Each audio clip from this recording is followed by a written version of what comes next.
जादुई लाल फ्रॉक का जादू। मौसम बहुत ही गरीब लड़की थी।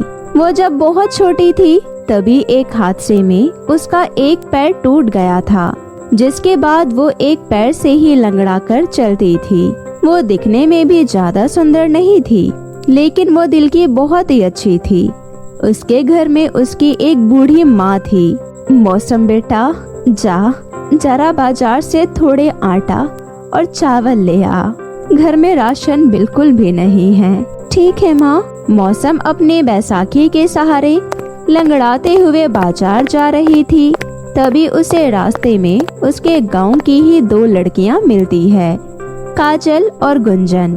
काजल मौसम को देखकर कहती है, कहाँ जा रही हो लंगड़ी, वो भी इतने गंदे कपड़े पहनकर? तुझे देखकर तो लगता है कई महीनों से तुमने नहाया ही नहीं है। मैं सामान लाने बाजार जा रही हूँ और मैं हर रोज नहाती हूँ। क्या काजल, तू भी जाने किससे पूछ रही है? तुम्हें दिखाई नहीं दे रहा बेचारी के पैर नहीं है, अब ये लंगड़ी कैसे नहाएगी? छी, चलो यहाँ से, इससे तो गंदी स्मेल भी आ रही है। इतना बोलकर काजल और गुंजन दोनों वहाँ से चली जाती है। मौसम उदास हो जाती है और सामान लेकर घर आ जाती है। माँ को सामान देखकर वो उदास मन से घर में बैठ जाती है। मौसम को उदास देखकर उसकी माँ कहती है, क्या हुआ बेटी, उदास क्यों हो? किसी ने कुछ कहा क्या? माँ, बाहर सबने फिर से मेरा मजाक बनाया।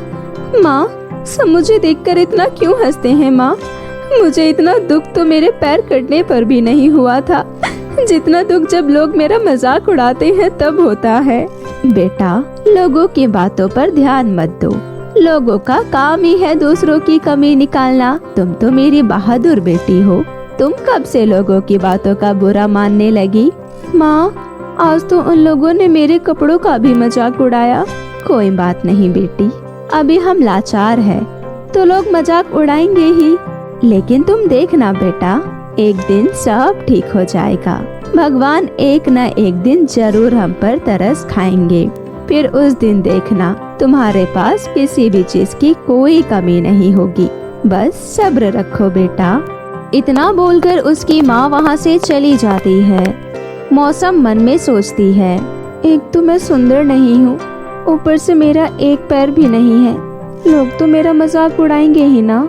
माँ तो बोलकर चली गई कि एक दिन सब ठीक हो जाएगा, पर वो दिन कब आएगा? आएगा भी या नहीं?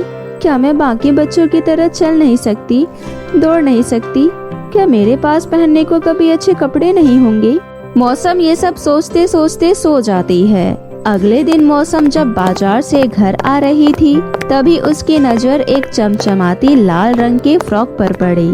जब वो उसके पास गई तो वो सोची, अरे लाल फ्रॉक, ये फ्रॉक तो बहुत ही सुंदर है, लगता है कोई इसे यहाँ गलती से भूल गया है। क्या करूँ?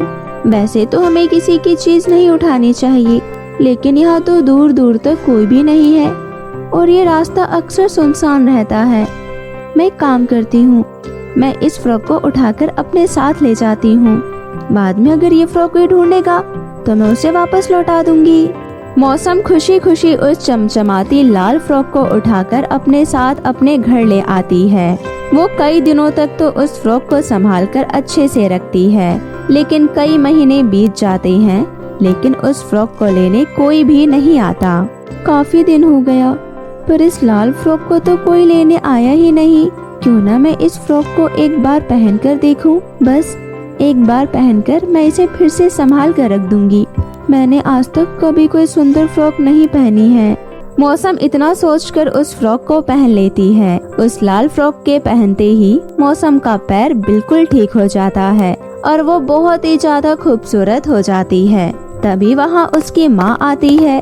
माँ मौसम को देखकर हैरान हो जाती है और बोलती है, अरे बेटा, तेरा पैर तो एकदम ठीक हो गया और ये तो इतनी सुंदर कैसे हो गई? और ये फ्रॉक तुम्हें किसने दी?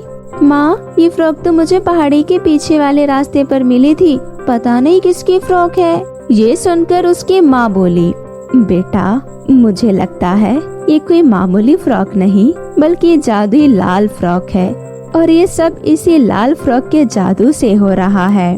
पता नहीं माँ, चाहे जो भी हो, लेकिन जो भी हुआ भगवान की कृपा से अच्छा ही हुआ, तुम्हारा पैर ठीक हो गया। इससे ज्यादा खुशी की कोई बात हो ही नहीं सकती। इतना बोलकर माँ वहाँ से चली जाती है। तभी मौसम को एक आवाज सुनाई देती है। तुम्हारी माँ ने बिल्कुल सही कहा मौसम, ये कोई मामूली फ्रॉक नहीं बल्कि जादुई लाल फ्रॉक है, और जो भी हुआ है सब इसी लाल फ्रॉक के जादू से हुआ है। ये सुनकर मौसम घबराकर बोलती है, कौन हो आप? मैं रिहाना परी हूँ, और जो फ्रॉक तुमने पहना है वो मेरा बनाया हुआ जादुई लाल फ्रॉक है। ये फ्रॉक बरसों से उसी रास्ते पर किसी नेक दिल लड़की का इंतजार कर रहा था। उस दिन अचानक तुम्हारी नजर इस जादुई लाल फ्रॉक पर गई, जिस फ्रॉक को बरसों से कोई भी नहीं देख पाया। उसे तुमने इतनी आसानी से देख लिया और तुम इसे अपने साथ अपने घर ले आई। पर ये लाल फ्रॉक सिर्फ मुझे ही क्यों दिखी परी जी? ये फ्रॉक सिर्फ तुम्हें दिखा है। इसी से पता चलता है कि सही मायने में तुम ही इसकी असली हकदार हो। इस फ्रॉक के जादू से तुम अपनी सारी इच्छाओं को पूरी कर सकती हो। तुम इस फ्रॉक से जो भी मांगोगी वो सब तुम्हें मिल जाएगा। मौसम ये सब सुनकर बहुत ही खुश होती है और खुशी खुशी सुबह होने का इंतजार करने लगती है। सुबह होते ही मौसम उस जादुई लाल फ्रॉक को पहनकर बाहर जाती है। बाहर जाते ही उसे फिर से काजल और गुंजन दिखती है। मौसम बहुत ही चहकती हुई उसके पास जाती है और बोलती है, कैसी हो तुम दोनों, और सुबह सुबह कहाँ जा रही हो? दोनों सहेली मौसम को सही से चलता देख हैरान हो जाती है और बोलती है, अरे मौसम, तू एकदम से इतना कैसे बदल गई? तुम्हारे पैर भी बिल्कुल सही हो गया, और तो बहुत ही ज्यादा खूबसूरत भी हो गई हो, और तुम्हारा ये लाल फ्रॉक बहुत ही सुंदर लग रहा है। ये सब कैसे हुआ? कोई लॉटरी वोटरी लगी है क्या? मौसम उसके सवालों का बिना कुछ जवाब दिए वहाँ से चली जाती है। थोड़ी दूर जाने के बाद उसे कुछ गरीब बच्चे भीख मांगते हुए दिखते हैं। मौसम अपने जादुई फ्रॉक के जादू से खाना लाकर सभी गरीब बच्चों को भरपेट खाना खिलाती है। ऐसे ही मौसम अब हर गरीब लोगों की खूब सहायता करती है। ऐसे ही दिन बीत रहे थे। अब मौसम पहले की तरह बिल्कुल नहीं रही। वो बहुत ही अमीर हो गई थी, लेकिन उसने गरीब और बेसहारा लोगों की मदद करनी नहीं छोड़ी। वो हर दिन गरीबों की मदद करती। मौसम की वजह से उसका पूरा गांव खिल उठा। उसके गांव में एक भी परिवार ऐसा ना रहा जो गरीब हो। सभी मौसम को बहुत प्यार और इज्जत करते। ये देखकर दोनों सहेली गुंजन और काजल मौसम से जलने लगी। काजल, तुमने देखा, जब से ये लंगड़ी के पैर आई हैं, तब से तो मानो इसके पड़ लग गई हैं। गांव में हर कोई इसी की ही तारीफ करता है। आखिर अचानक से ऐसा क्या हुआ? एक तो इसे इतनी सुंदर लाल फ्रॉक मिल गई, और अब तो ये लंगड़ी से बिल्कुल ठीक भी हो गई। अब तो ये सबकी मदद भी करने लगी है।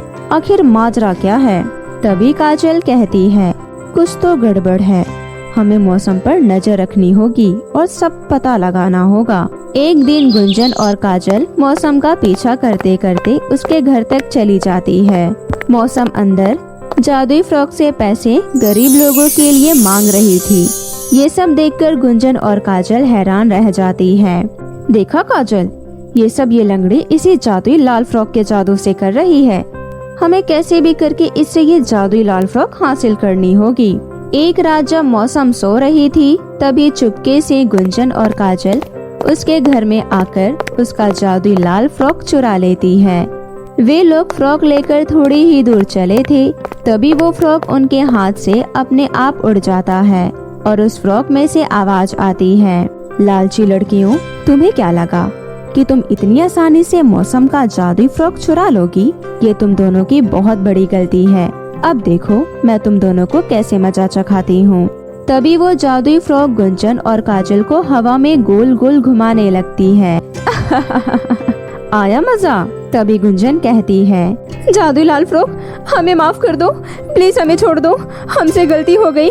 हम मौसम को उसका जादुई फ्रॉक वापस कर देंगे और किसी को कुछ नहीं बताएंगे। कृपया हमें माफ कर दो, प्लीज हमें नीचे उतार दो, प्लीज माफ कर दो। हाँ जादुई फ्रॉक, अब हम कभी किसी का मजाक नहीं उड़ाएंगे, न ही कभी किसी का कोई सामान चुराएंगे। प्लीज हमें माफ कर दो, हमें छोड़ दो। गुंजन और काजल के लाख मिन्नत करने के बाद वो जादुई लाल फ्रॉक उसे छोड़ देती है और फिर गुंजन और काजल उस जादुई लाल फ्रॉक को लेकर मौसम के पास जाती है और उन्हें उसका जादुई फ्रॉक लौटा देती है और उनसे माफी मांगती है। मौसम दोनों को माफ कर देती है और फिर मौसम अपने जादुई लाल फ्रॉक के साथ खुशी खुशी रहने लगती है। तो मेरे प्यारे दोस्तों, कैसी लगी आपको मेरी ये कहानी? मुझे कमेंट करके ज़रूर बताएं और इसे अपने दोस्तों के साथ भी शेयर करें। और हाँ दोस्तों, अगर आपने अब तक मेरे चैनल को सब्सक्राइब नहीं किया है तो प्लीज़ जल्दी से नीचे लाल बटन दबाकर अभी कर ले। तो मिलती हूँ आपसे फिर किसी नई कहानी के साथ। तब तक के लिए आप अपना ध्यान रखें। बाय बाय दोस्तों।